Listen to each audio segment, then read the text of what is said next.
तुझे कुछ देने के लिए बढ़े हैं परम पिता के हाथ।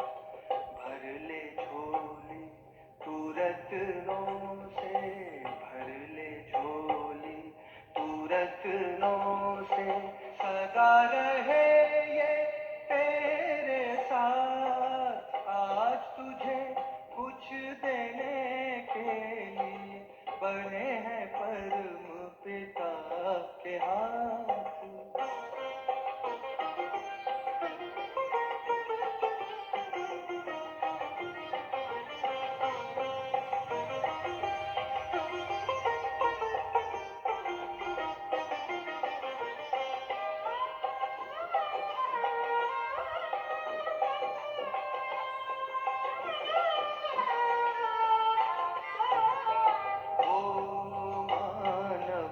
दुनिया में सदा ऊंच कहलाए, बिन सोचे भगवान जिस पर अपना सब लुटाए।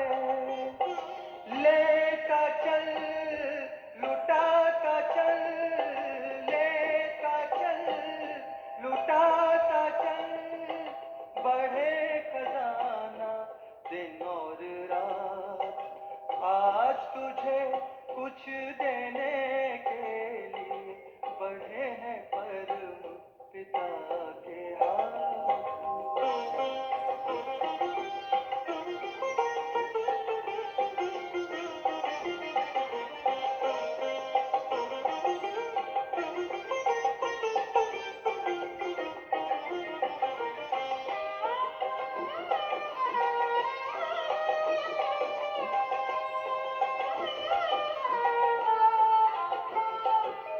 सेवा करके जिसने अपना सब कुछ सफल बनाया, उससे ज्यादा और किसी ने ईश्वर से ना पाया।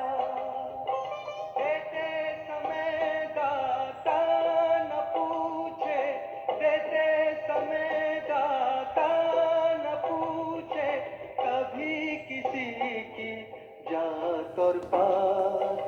आज तुझे कुछ देने के लिए बढ़े हैं परम पिता के हाथ। भर ले झोली तू रत्नों से, भर ले झोली तू रत्नों से, सदा रहे ये तेरे साथ। आज तुझे कुछ देने के लिए बढ़े हैं परम पिता के हाथ।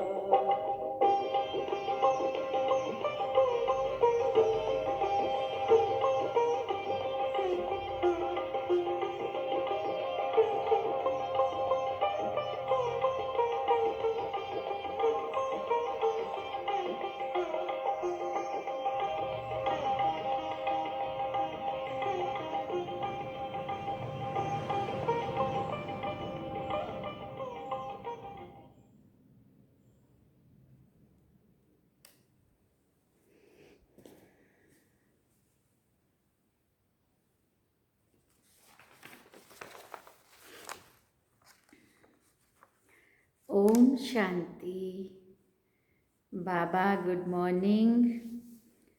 आज बाप दादा के 6 नवंबर 2024 के महावाक्य हैं और आज तो लाभ पंचम का दिन है।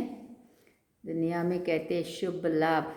शुभ लाभ का मतलब क्या होता है? अगर हम शुभ काम करेंगे तो लाभ अवश्य होगा, है ना। इसलिए आज के दिन को भी एक त्यौहार के रूप में ही मनाया जाता है। दिवाली 11 को शुरू होती है, लाभ पंचम तक चलती है और इसको भी सभी बड़े उससे मनाते हैं। तो बाबा तो देखो एक एक ज्ञान रत्न जितना भी हमें दे रहे हैं तो हमारा लाभ ही लाभ है। लेकिन बाबा जो कर्म हमें करना सिखा रहे हैं, अगर वो शुभ कर्म हम करते चलेंगे तो जहाँ शुभ है वहाँ लाभ है ही है। है ना। तो ऐसे इस लाभ पंचम की आप सभी को बहुत बहुत बधाई हो। आप सबने गीत भी सुना, आज तुझे कुछ देने के लिए बढ़े हैं परम पिता के हाथ। तो ये जो 4 फेज़ मुरली बाबा हम बच्चों को ज्ञान का खजाना इतना बांट रहे हैं, तो जो स्थूल में अगर हम इस चीज़ को लेकर के अपने कर्म में लाएंगे तो लाभ ही लाभ होने वाला है ना। इसलिए आज का दिन भी आप सबके लिए बहुत बहुत अभिनंदन, मुबारक। और अभी हम सुनते हैं बाबा आज की मुरली में क्या इशारा देते हैं। बाबा ने कहा, मीठे बच्चे, बाबा की दृष्टि हद और बेहद से भी पार जाती है। तुम्हें भी हद माना सतयुग और बेहद माना कलयुग से पार जाना है। हद माना जहाँ थोड़े से लोग हैं, छोटी सी दुनिया। बेहद माना जहाँ बहुत सारी दुनिया का, देखो आज कितनी भरी पड़ी है दुनिया। तो इस कलयुग से सतयुग से सबसे पार जाना है अपने को बुद्धि से। तो बाबा ने कहा, प्रश्न पूछा, ऊंच से ऊंच ज्ञान रत्नों की धारणा किन बच्चों को अच्छी होती है। बाबा तो ज्ञान रत्नों से थालियां भर भर के हम बच्चों को भरपूर कर रहे हैं, लेकिन धारणा किन को होगी। ले तो लिया, लेकिन अंदर जीवन में उसको कर्म में लाना वो किन बच्चों को होता है। तो बाबा ने उत्तर में कहा, जिनका बुद्धि योग एक बाप के साथ है, पवित्र बने हैं, उन्हें इन ज्ञान रत्नों की धारणा अच्छी होगी। इस ज्ञान के लिए शुद्ध वर्तन चाहिए, उल्टे सुल्टे संकल्प भी बंद हो जाने चाहिए। बाप के साथ योग लगाते लगाते बर्तन सोना बने, तब रत्न ठहर सके। ओम शांति। मीठे मीठे रूहानी बच्चों को रूहानी बाप बैठ रोज रोज समझाते। ये तो समझाया है बच्चों को, ज्ञान भक्ति और वैराग्य का ये सृष्टि चक्र बना हुआ है। बुद्धि में ये ज्ञान रहना चाहिए, तुम बच्चों को हद और बेहद से पार जाना है। बाप तो हद और बेहद से पार है, उनका भी अर्थ समझना चाहिए। रूहानी बाप बैठ समझाते हैं, ये भी एक टॉपिक समझानी है कि ज्ञान भक्ति और पीछे है वैराग्य। ज्ञान को कहा जाता है दिन, जबकि नई दुनिया है उनमें ये भक्ति, उनमें ये भक्ति अज्ञान है ही नहीं। वो है हद की दुनिया, क्योंकि वहाँ बहुत थोड़े लोग हैं। फिर आहिस्ते आहिस्ते वृद्धि होती है, आधा समय के बाद भक्ति शुरू होती है। इसलिए ज्ञान भक्ति, और लास्ट में भक्ति करते करते धक्का खाते खाते ढूंढते ढूंढते जब थक गए और फिर बाबा मिला, बाबा का मिलने के बाद फिर क्या हुआ, बाबा ने वैराग दिलाया इस दुनिया से। वहाँ संन्यास धर्म होता ही नहीं, संन्यास व त्याग होता नहीं है। फिर बाद में सृष्टि की वृद्धि होती है, ऊपर से आत्माएं आती जाती है, यहाँ वृद्धि होती रहती, हद से शुरू होती बेहद में जाती है। बाप की तो हद और बेहद से पार दृष्टि जाती है। जानते हैं हद में कितने थोड़े बच्चे होते हैं, फिर रावण राज्य में कितनी वृद्धि हो जाती है। अब तुमको हद और बेहद से पार जाना है। सतयुग में कितनी छोटी दुनिया है, वहाँ संन्यास व वैराग्य आदि होता नहीं है। बाद में द्वापर से लेकर फिर और धर्म शुरू होते हैं। संन्यास धर्म भी होता है, जो घर बार छोड़ घर बार का संन्यास करते हैं। सबको जानना तो चाहिए ना। उनको कहा जाता है हठ योग और हद का संन्यास। सिर्फ घर बार छोड़कर जंगल में चले जाते हैं। द्वापर से भक्ति शुरू होती है। ज्ञान तो है ही नहीं, ज्ञान माना सतयुग त्रेता सुख, भक्ति माना अज्ञान और दुख। ये अच्छी रीति समझाना होता है, फिर दुख और सुख से पार जाना है। हद बेहद से पार। मनुष्य जांच करते हैं ना, कहाँ तक समुद्र है, आसमान है। बहुत कोशिश करते हैं, परंतु अंत नहीं पा सकते हैं। एरोप्लेन में जाते हैं, उसमें भी इतना तेल चाहिए ना, जो फिर वापस भी लौट सके। बहुत दूर तक जाते हैं परंतु बेहद में जा नहीं सकते, हद तक ही जाएंगे। तुम तो हद बेहद से भी पार जाते हो। अभी तुम समझ सकते हो, पहले नई दुनिया में हद है और थोड़े मनुष्य हैं, उनको सत्युग कहा जाता है। तुम बच्चों को रचना के आदि मध्य अंत की नॉलेज भी होनी चाहिए ना। ये नॉलेज और कोई में भी नहीं है। तुमको समझाने वाला बाप है, जो बाप हद और बेहद का से पार है और कोई समझा ना सके। रचना के आदि मध्य अंत का राज समझाते हैं, फिर कहते हैं इससे पार जाओ। वहाँ तो कुछ भी रहता नहीं है, कितना भी दूर जाते हैं आसमान ही आसमान है। इनको कहा जाता है हद बेहद से पार, कोई अंत नहीं पा सकते। कहेंगे बेअंत। बेअंत कहना तो सहज है, परंतु अंत का अर्थ समझना चाहिए। अभी तुमको बाप समझाते हैं। बाप कहते हैं मैं हद को भी जानता हूँ, बेहद को भी जानता हूँ। फलाने फलाने धर्म फलाने फलाने समय पर स्थापन हुए हैं। दृष्टि जाती है सतयुग की तरफ। फिर बाबा ने कहा फिर कलयुग के बेहद की तरफ। फिर हम पार चले जाएंगे जहाँ कुछ भी नहीं है। सूर्य चांद के भी ऊपर हम जाते हैं, जहाँ हमारा शांति धाम स्वीट होम है। यूं सतयुग भी स्वीट होम है, वहाँ शांति भी है तो राज्य भाग्य सुख भी है, दोनों ही है, इसलिए स्वीट होम कहेंगे ना। घर जाएंगे तो वहाँ सिर्फ शांति है, सुख का नाम नहीं लेंगे। अभी तुम शांति भी स्थापन कर रहे हो और सुख शांति भी स्थापन कर रहे हो। अब शांति स्थापन माना भी परम धाम में जाना। सुख शांति दोनों ही चीज़ सतयुग में होती है। बाबा कहते वो भी स्थापन कर रहे हो। वहाँ तो शांति भी है, सुख का भी राज्य है। मूल वतन में तो सुख की बात ही नहीं है। क्यों बात नहीं है? क्योंकि मूल वतन में शरीर ही नहीं है। शरीर नहीं है तो बाबा कहते सुख दुख की भी बात नहीं। आधा कल्प तुम्हारा राज्य चलता है, फिर आधा कल्प के बाद रावण का राज्य आता है। अशांति है ही 5 विकारों से। 2500 वर्ष तक तुम राज्य करते हो, फिर 2500 वर्ष के बाद क्या होता है? रावण राज्य होता है। उन्होंने तो लाखों वर्ष लिख दिया है, एकदम जैसे बुद्धू बना दिया है। 5000 वर्ष के बाद 5000 वर्ष के कल्प को लाखों वर्ष कह देना बुद्धूपना कहेंगे ना। जरा भी सभ्यता नहीं है। देवताओं में कितनी दैवी सभ्यता थी, वो अब असभ्यता हो पड़ी है। कुछ जानते ही नहीं हैं। आसुरी गुण आ गए हैं। आगे तुम भी कुछ नहीं जानते थे। काम कटारी चलाए आदि मध्य अंत दुखी बना देते हैं, इसलिए उनको कहा जाता है रावण संप्रदाय। दिखाया है राम ने बंदर सेना ली। अब रामचंद्र त्रेता का, वहाँ फिर बंदर कहाँ से आए? और फिर कहते हैं राम की सीता चुराई गई। अब ऐसी बातें तो वहाँ होती नहीं है। जीव जानवर आदि 84 लाख योनियाँ जितनी यहाँ है उतनी सतयुग त्रेता में थोड़ी होंगी। ये सारा बेहद का ड्रामा बाप बैठ समझाते हैं। बच्चों को बहुत दूरंदेशी बनना है।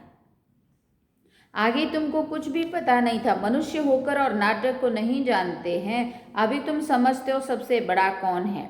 ऊंच ते ऊंच भगवान। श्लोक भी गाते हैं, ऊंचा तेरा नाम, ऊंचा तेरा धाम, ऊंचे ते ऊंचे भगवान। अब तुम्हारे सिवाय और कोई की भी बुद्धि में नहीं है। और फिर बाबा ने कह दिया तुम्हारे में भी क्या है? नंबरवार। बाप हद और बेहद दोनों का राज समझाते हैं। उनसे पार कुछ भी है नहीं। वो है तुम्हारे रहने का स्थान, जिसको ब्रह्मांड भी कहते हैं। जैसे यहाँ तुम आकाश तत्व में बैठे हो, इनमें कुछ देखने में आता है क्या? रेडियो में कहते हैं आकाशवाणी। अब ये आकाश तो बेअंत है, अंत नहीं पा सकते। तो आकाशवाणी कहने से मनुष्य क्या समझेंगे? ये जो मुख है ये है पोलार। मुख से वाणी अर्थात आवाज़ निकलती है, उसको आकाशवाणी कह दिया। ये तो कॉमन बात है, मुख से आवाज़ निकलना जिसको आकाशवाणी कहा जाता है। बाप को भी आकाशवाणी द्वारा, आकाश द्वारा वाणी चलानी पड़े। आकाश माना मुख, इसलिए लोगों ने आकाशवाणी हुई बोलेंगे। तुम बच्चों को अपना भी सारा राज बताया है। तुमको निश्चय है बहुत सहज, जैसे हम आत्मा है वैसे बाप भी परम आत्मा है। ऊंच से ऊंच आत्मा है ना, सबको अपना अपना पार्ट मिला हुआ है। सबसे ऊंच से ऊंच भगवान, फिर प्रवृत्ति मार्ग का युगल मेरू, फिर नंबरवार माला देखो कितनी थोड़ी है, फिर सृष्टि बढ़ते बढ़ते कितनी बड़ी हो जाती है, कितने करोड़ दानों अर्थात आत्माओं की माला है। यह सब है पढ़ाई। बाप जो समझाते हैं उनको अच्छी रीति बुद्धि में धारण करो। झाड़ की डिटेल तो तुम सुनते रहते हो, बीज ऊपर में है, ये वैरायटी झाड़ है। इनकी आयु कितनी है? झाड़ वृद्धि को पाता रहता है तो सारा दिन बुद्धि में यही रहे। इस सृष्टि रूपी कल्प वृक्ष की आयु बिल्कुल एक्यूरेट है। 5000 वर्ष से 1 सेकंड का भी फर्क नहीं हो सकता। तुम बच्चों की बुद्धि में अब कितनी नॉलेज है जो अच्छे मजबूत हैं। मजबूत तब होंगे जब पवित्र हों, आत्मा में शुद्धि हो, तब शक्ति आएगी। बाबा कहते इस नॉलेज की धारणा करने के लिए सोने का बर्तन चाहिए, माना बुद्धि, बहुत शुद्ध बुद्धि चाहिए। फिर ऐसा सहज हो जाएगा जैसे बाबा के लिए सहज है। फिर बाबा ने कहा फिर तुमको भी कहेंगे मास्टर नॉलेजफुल। फिर नंबरवार पुरुषार्थ अनुसार माला का दाना बन जाएंगे। ऐसी ऐसी बातें बाबा बिगर कोई समझा ना सके। ये आत्मा भी समझ रही है, बाप भी इस तन द्वारा ही समझाते हैं, ना कि देवताओं के शरीर से। बाप एक ही बार आकर गुरु बनते हैं, फिर भी बाप को ही पार्ट बजाना है। 5000 वर्ष के बाद आकर पार्ट बजाएंगे। बाप समझाते हैं ऊंच से ऊंच मैं हूँ। फिर है मेरू जो आदि में महाराजा महारानी है, वो फिर जाकर अंत में आदिदेव आदि देवी बनेंगे। यह सारा ज्ञान तुम्हारी बुद्धि में है। तुम कहाँ भी समझाओ तो वंडर खाएंगे। ये तो ठीक बताते हैं। मनुष्य सृष्टि का बीज रूप ही नॉलेजफुल है, उनके बिगर और कोई नॉलेज दे नहीं सकते। ये सब बातें धारण करनी है, परंतु बच्चों को धारणा होती नहीं है बहुत सिंपल, कोई मुश्किलात नहीं। एक तो याद की यात्रा चाहिए इसमें, जो फिर पवित्र बर्तन में रत्न ठहरे। ये ऊंच से ऊंच रत्न है। बाबा तो जौहरी था, बहुत अच्छा हीरा माणिक आदि आता था, तो चांदी की डिब्बी में कपूस आदि में अच्छी रीति से रखते थे, संभालते थे। जो कोई भी देखे तो कहेंगे ये तो बड़ी फर्स्ट क्लास चीज़ है। ये भी ऐसे है, अच्छी चीज़ अच्छे बर्तन में शोभती है। तुम्हारे कान सुनते हैं, उनमें धारणा होती है। पवित्र होगा, बुद्धि योग बाप से होगा तो धारणा अच्छी होगी, नहीं तो सब निकल जाएगा। आत्मा भी है कितनी छोटी, उनमें कितना ज्ञान भरा हुआ है, कितना अच्छा शुद्ध बर्तन चाहिए। कोई संकल्प भी ना उठे, उल्टे सुल्टे संकल्प सब बंद हो जाने चाहिए। सब तरफ से बुद्धि योग हटाना है। मेरे साथ योग लगाते लगाते बर्तन सोना बना दो तो जो रत्न ठहर सके। फिर दूसरों को दान करते रहेंगे। भारत को महादानी कहा जाता है। वो धन दान तो बहुत करते हैं, परंतु ये है अविनाशी ज्ञान रत्नों का दान। देश सहित जो कुछ है वो सब छोड़कर एक के साथ बुद्धि का योग रहे। हम तो बाप के हैं, इसमें ही मेहनत लगती है। एम ऑब्जेक्ट तो बाप बता देते हैं। पुरुषार्थ करना बच्चों का काम है। अब ही इतना ऊंच पद पा सकेंगे, कोई भी उल्टा सुल्टा संकल्प व विकल्प ना आए। बाप ही नॉलेज का सागर हद बेहद से पार है। सब बैठ समझाते, तुम समझते हो बाबा हमको देखते हैं, परंतु हम तो हद बेहद से पार ऊपर चला जाता हूं। मैं रहने वाला भी वहां का हूं। कौन कह रहा है? शिव बाबा। तुम भी हद बेहद से पार चले जाओ बुद्धि से। संकल्प विकल्प कुछ भी ना आए, इसमें मेहनत चाहिए। गृहस्थ व्यवहार में रहते कमल फूल समान बनना है। हाथ काटे दिल यार्डे, हाथ से कर्म करो और दिल से बाबा को याद करते रहो। गृहस्थी तो बहुत है, गृहस्थी जितना उठाते हैं उतना घर में रहने वाले बच्चे नहीं। घर में रहने वाले मतलब बाबा के घर में गोद में बैठने वाले। सेंटर चलाने वाले, मुरली चलाने वाले भी नापास हो जाते हैं और पढ़ने वाले ऊंच चले जाते हैं। अब आगे तुमको सब मालूम पड़ता जाएगा। बाबा बिल्कुल ठीक बताते हैं। हमको जो पढ़ाते थे उनको माया खा गई। महारथी को माया एकदम हप कर गई, है ही नहीं। मायावी ट्रेटर बन जाते हैं। विलायत में भी ट्रेटर बन पड़ते हैं ना, कहाँ कहाँ जाकर शरण लेते हैं। जो पावरफुल होते हैं उस तरफ चले जाते हैं। इस समय तो मौत सामने है ना, तो बहुत ताकत वाले सामने है ना, तो ताकत वाले पास जाएंगे। अभी तुम समझते हो बाप ही पावरफुल है, बाप है सर्वशक्तिमान। हमको सिखलाते सिखलाते सारे विश्व का मालिक बना देते हैं। वहाँ सब कुछ मिल जाता है, कोई अप्राप्त वस्तु नहीं होती है जिसकी प्राप्ति के लिए हमें पुरुषार्थ करना पड़े। वहाँ कोई ऐसी चीज़ होती नहीं है जो तुम्हारे पास ना हो। सो भी नंबरवार पुरुषार्थ अनुसार पद पाते हैं। बाप बिगैर ऐसी बातें कोई नहीं जानते हैं। सभी हैं पुजारी, भले बड़े बड़े शंकराचार्य आदि हैं। बाबा उन्हों की महिमा भी सुनाते हैं।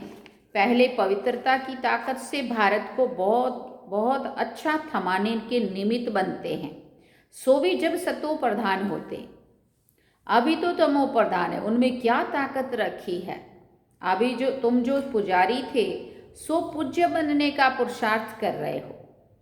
अभी तुम्हारी बुद्धि में सारा ज्ञान है, बुद्धि में धारणा रहे और तुम समझाते रहो।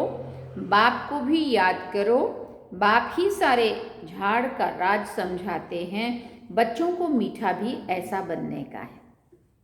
युद्ध है ना, माया के तूफान भी बहुत आते हैं, बहुत सहन करना पड़ता है। बाप की याद में रहने से तूफान सब चले जाएंगे। हाथ मताई का खेल बताते हैं ना, मोहलरा डालते थे तो माया चली जाती थी, मोहलरा निकालने से ही माया आ जाती थी। छुई मुई होती है ना, हाथ लगाओ तो मुरझा जाते हैं। जरा सा भी कुछ किसी ने कुछ कहा तो बोला तो छुई मुई जैसा है, थोड़ा भी कुछ बोलते तो तुरंत नाराज हो जाता है। माया बड़ी तीखी है, इतना ऊंच पढ़ाई पढ़ाते हैं फिर भी पढ़ते पढ़ते बैठ गिरा देती है। इसलिए बाप समझाते रहते हैं, अपने को भाई भाई समझो तो फिर हद बेहद से पार चले जाएंगे। शरीर ही नहीं तो फिर दृष्टि कहाँ जाएगी। इतनी मेहनत करनी है, सुनकर फा नहीं हो जाना है। कल्प कल्प तुम्हारा पुरुषार्थ चलता है और तुम अपना भाग्य पाते हो। बाप कहते पढ़ा हुआ सब भूलो, बाकी जो कभी नहीं पढ़े हो वो सुनो और याद करो। उनको कहा जाता है भक्ति मार्ग।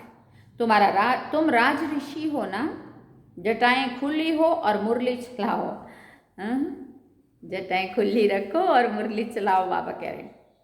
साधु संत आदि जो सुनाते हैं वो सब है मनुष्यों की मुरली, ये है बेहद के बाप की मुरली। सत्युग त्रेता में तो ज्ञान की मुरली की दरकार ही नहीं है। वहाँ ना ज्ञान की ना भक्ति की दरकार है। ये ज्ञान तुमको मिलता है इस संगम युग पर और बाप ही देने वाला है। अच्छा, मीठे मीठे सिकिल दे बच्चों प्रति माता पिता बाप दादा का याद प्यार और गुड मॉर्निंग। रूहानी बाप की रूहानी बच्चों को नमस्ते। हम रूहानी बच्चों की रूहानी माता पिता बाप दादा को दिलवा जान से इकवा प्रेम से याद प्यार, गुड मॉर्निंग, नमस्ते, थैंक यू बाबा, शुक्रिया बाबा। अवधारणा के लिए मुख्य सार है। पहला पॉइंट, बुद्धि में ज्ञान रत्नों को धारण कर दान करना है।